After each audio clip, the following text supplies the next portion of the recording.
Hello, it's me again.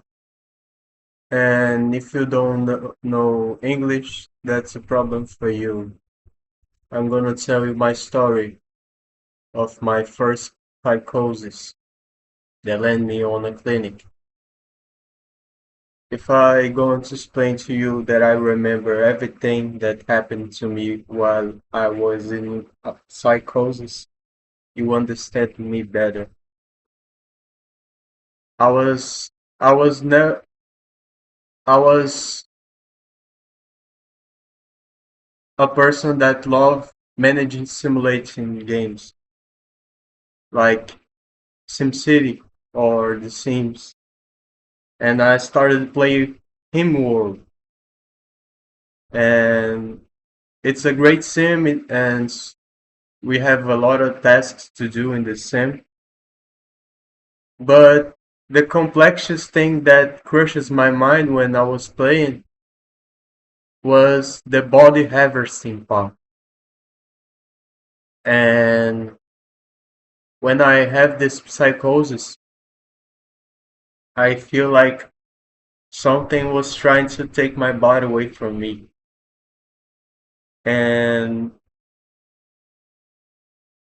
if you can remember everything in the psychosis, you are not crazy.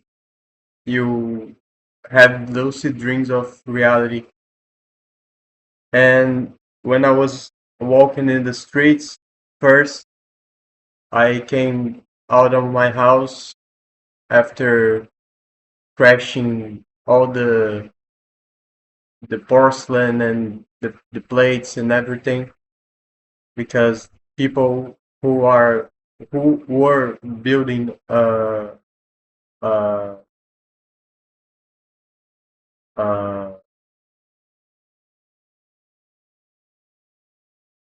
apartment next to my place, my after house, they started to saying to me, "Go, this is okay, come on." But I know if they were saying or this is what induced equivocal voices. And I start to throw these things on the wall and watering them with water. And when my dad came to the house, I ran away. But the last night before this,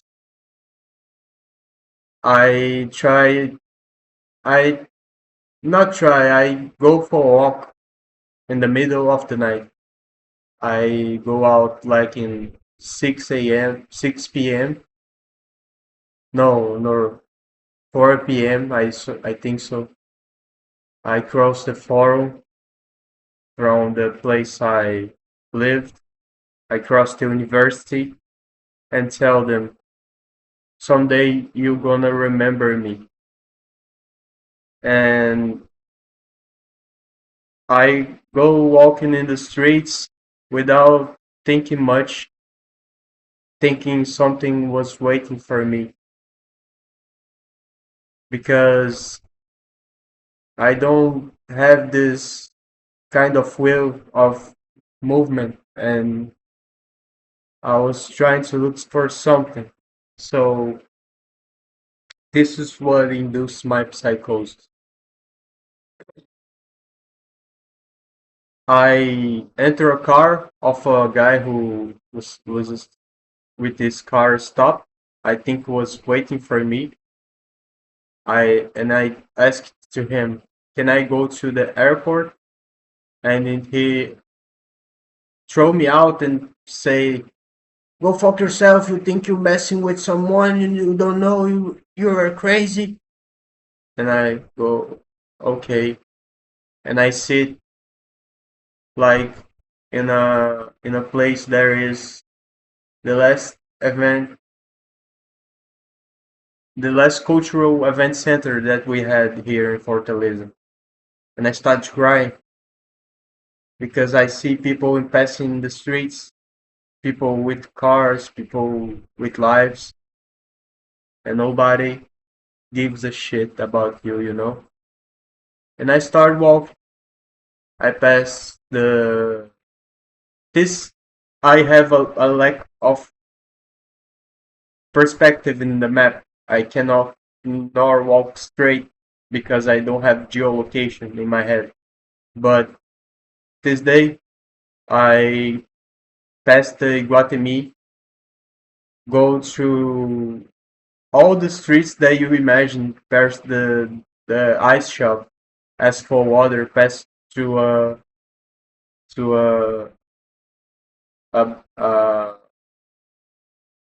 a booth that sell books and ask for water, and I reached my goal in Real Mar.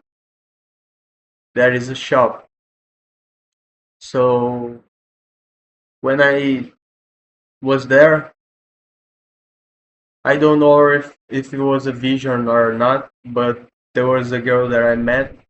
Her name was Krishna, and I think she was there. So I don't know if she noticed, but I was there too, and I come walking in. When I was walking in the street, I don't know if it was induced or not, but the, there were military guards with a vest for me to put. And I think so. What the fuck is this, man? This is not induced. So I when I go out of Real Mar, I travel my way back home, just remembering the places that I went far behind my time because I don't know even how to drive cars, you know. So when I was walking, I see was the first time the city showed that everything will be viewed in the cameras and everything. This bullshit, you know.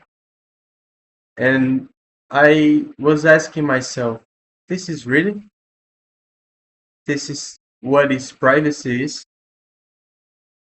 So when I was walking past the Iguatemi in my way back, I go to a bridge, and when I passed the bridge, came to my mind a question: should I jump? And my legs tremble, and I don't did not jump. I continued to walk forward, and then why when I reached Iguatemi, there was a circus happening, in a way that you cannot comprehend what I see, the patterns, the lights, and when I was going away from Iguatemi, the signs on the the places have changed. Like everything was changing, just like I was seeing another vision. You know, I was seeing body harvesting things. I was seeing transhumanism, where is like the man wants to become a machine. You know, and I was seeing this, and I became very scared, man. Very scared of my life because when I was walking through the graffiti, even the graffiti was saying things to me, and I could not comprehend this, but they were saying things to me. So I reached a, a gas station and asked for a lighter and a cigarette, and I come back home smoking a cigarette. The other day, when my cigarettes have faded, I start to become stressed because I was full of stress in my mind Like I have so much stress this time. Then why when I reach the anger that stressed me, I almost feel like there was something crashing in my head, like pressure and fuck man was so heavy, anguish, you know. And the night later, I asked for my brother, "Can you lay your leg so I can sleep?" And he said, "Yeah, you'll be fine." And I show him all the things I see this day, all that what's happening, and I know he believed in me. So when I wake up, I was full of anger from any kind of sentiment that I have later. That later I was diagnosed with bipolar. You know, I was diagnosed first with schizophrenic, but I know I'm bipolar. So what what is a furious moment in the past make me remember what I was trying to do to myself, you know? And I throw this glass, throw this trash on the wall and water it while people are building skyscrapers in the front of my house. So I went furious, you know, when my dad came from the beach. He was lot of angry with me, and I have to run away. I sit on the. I go to the college that I will study, and I sit there for a moment before I see my dad looking at me in the corner of the street, and I run from him, and I run to the hood, you know, and I reached to a place where a friend of mine lived, Victor. There was a great place, but a lot of houses unfinished, you know, in my old place. And I seated on the cross between the gap that I reached to him and where I was, and I see a rooster, and the music rooster starts to playing on my mind like a lyric. So this was like a awakening, you know, and I go through when I was walking. I see water coming, I see transit coming, I see everything coming, and I enter in a corner street.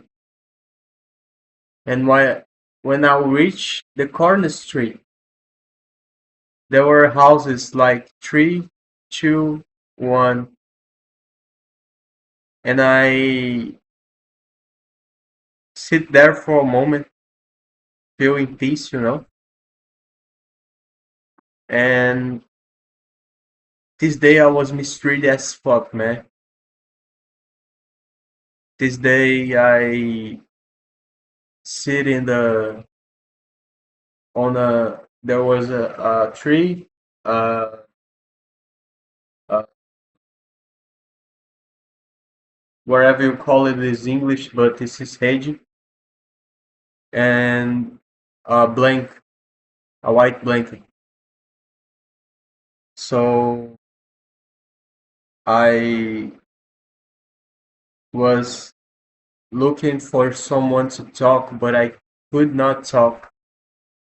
I can only do this and this and this, you know.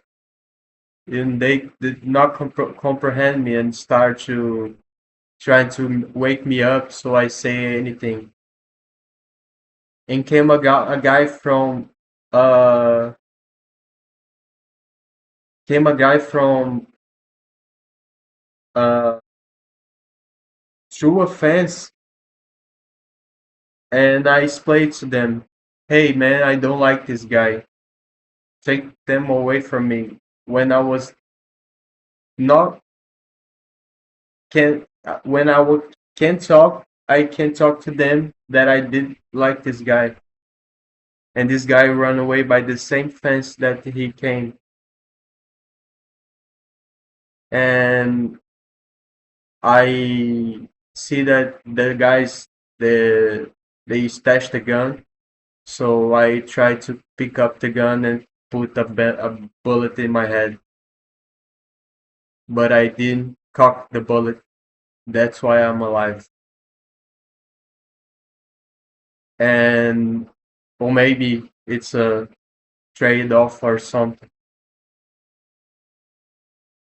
But these guys throw me in the mud, throw me in the lake of mud, throw stones at me, like I was doing something wrong when I was not trying to comprehend myself, but to explain something to them.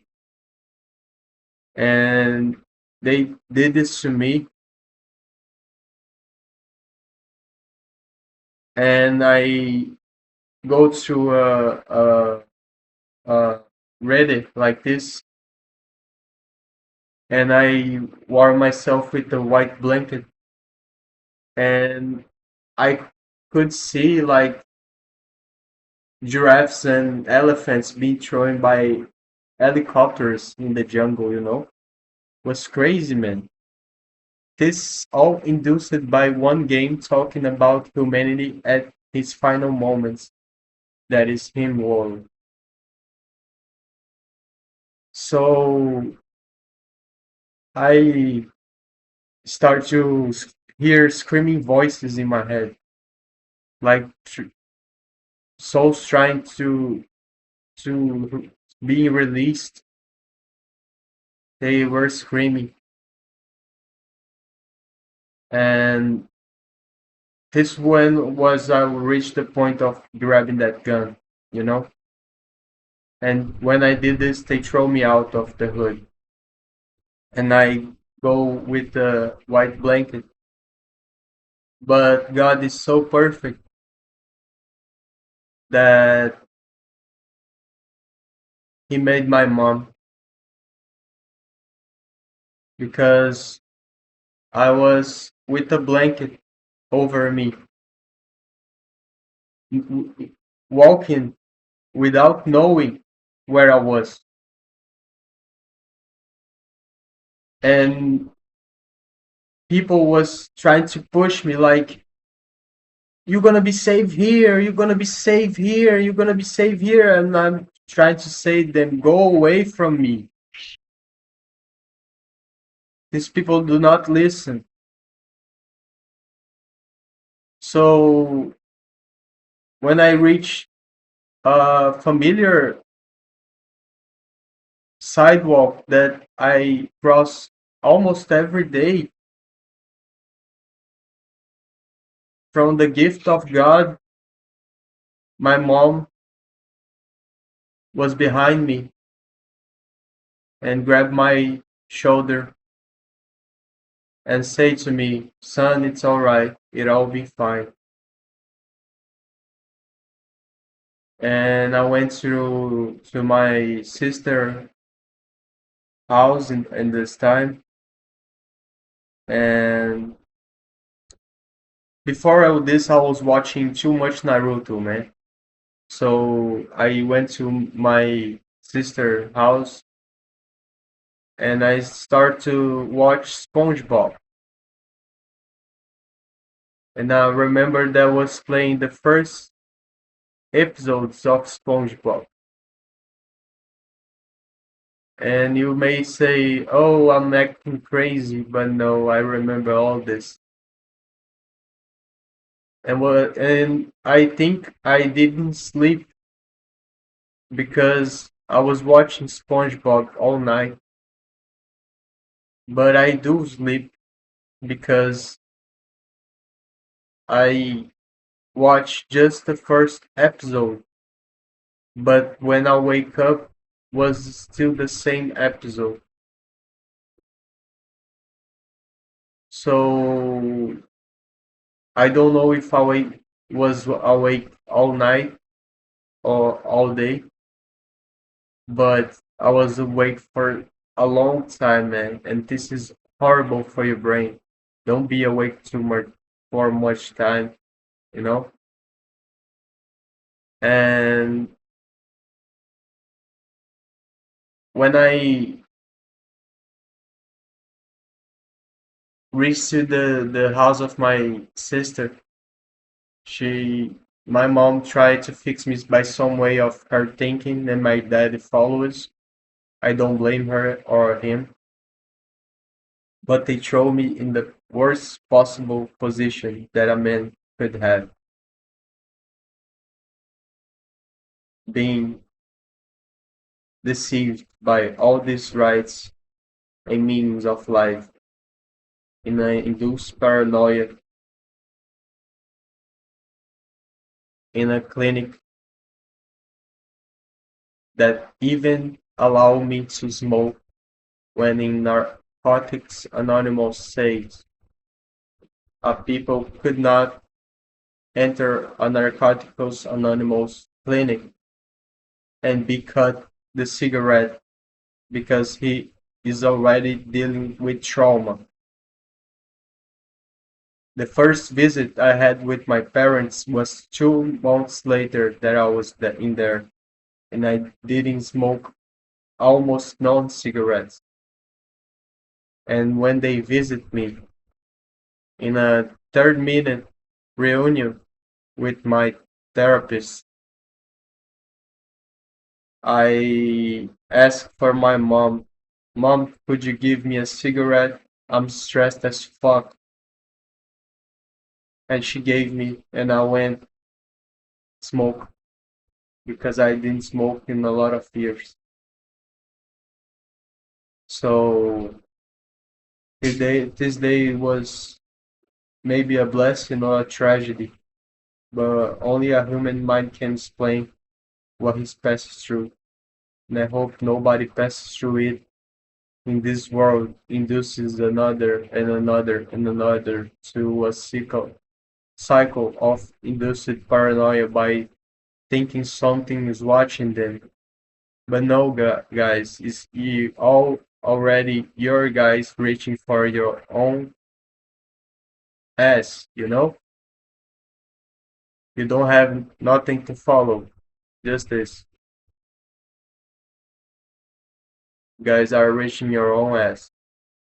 So have a good day.